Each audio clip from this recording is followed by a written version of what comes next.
Welcome to episode 12 of Broken Prism Reviews. Today we have Province by Laboratory Games. So in Province, you have a team of blue houses and red houses. It's a two-player micro game. You'll set that up. I'll be blue, you'll be red today.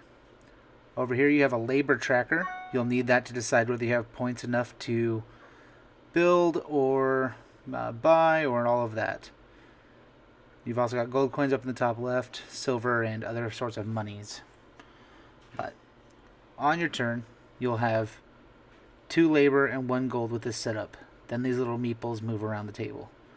Then it's the next player's turn. They have the same thing, 2 labor and 1 money.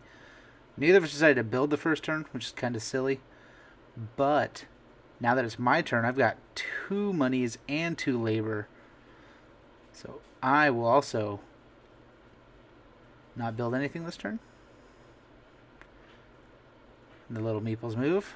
So the next player, he's got 2 monies and 2 labor. He's going to not build anything. Move the little meeples. My turn. I've got 3 monies and 2 labor.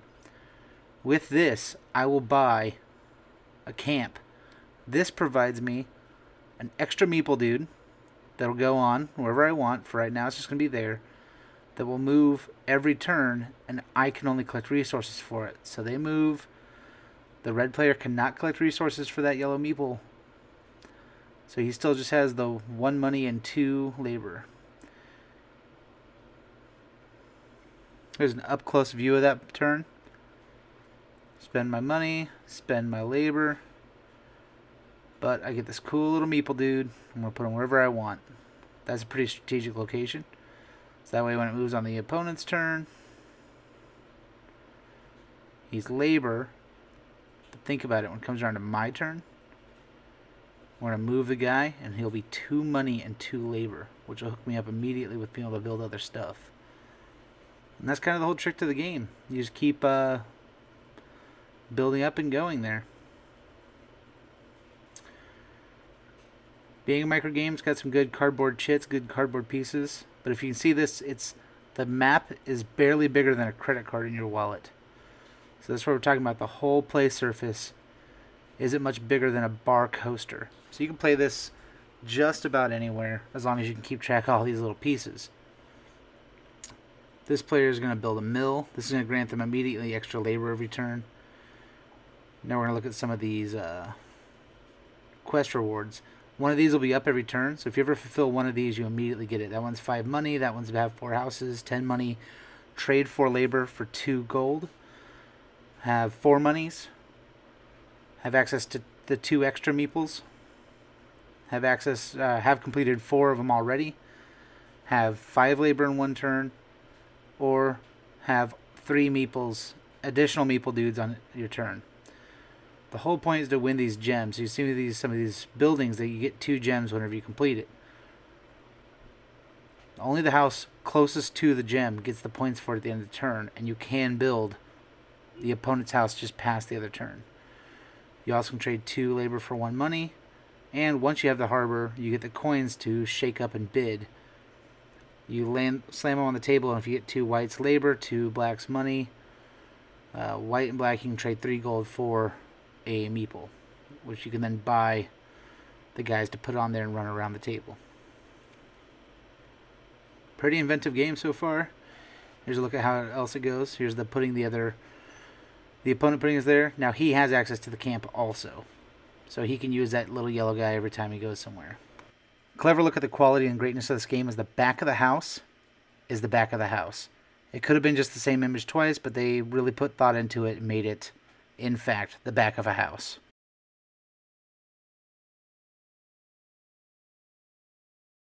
Again, today on Broken Prism Reviews, we're talking about Province from Laboratory. It's a micro game. It was kickstarted. It was super cheap, so I jumped on it. It seemed cool. It's right at the same era of Coin Age from Tasty Minstrel Games and Tiny Epic Kingdom, some of those other much smaller games, lower price games. I got it. It came in a little baggie with the cards, the little cutout pieces. So I actually had to punch those out, which is kind of cool.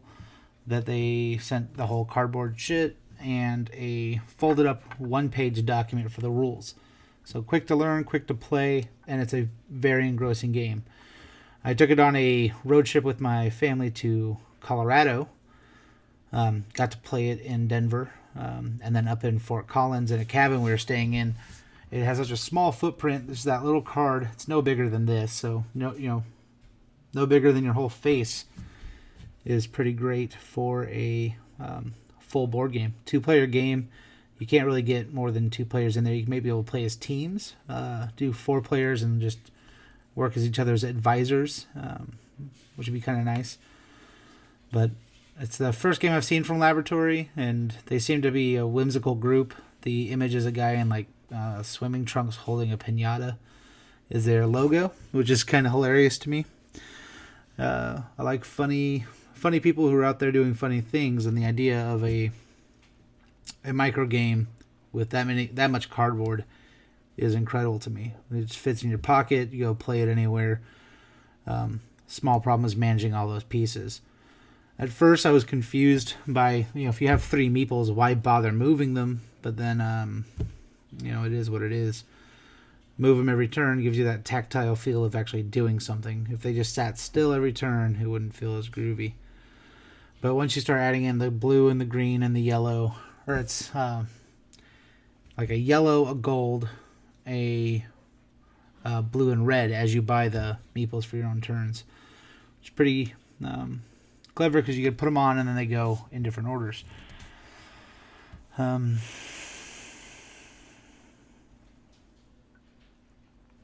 yeah.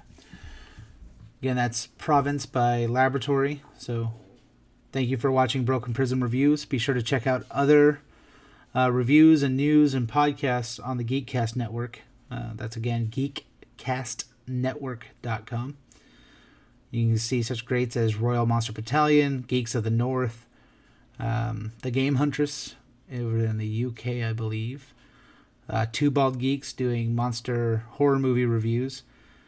And, of course, the patriarch, the all-father of Geekcast Network is All Us Geeks. So check them out and let them know I sent you. Thanks.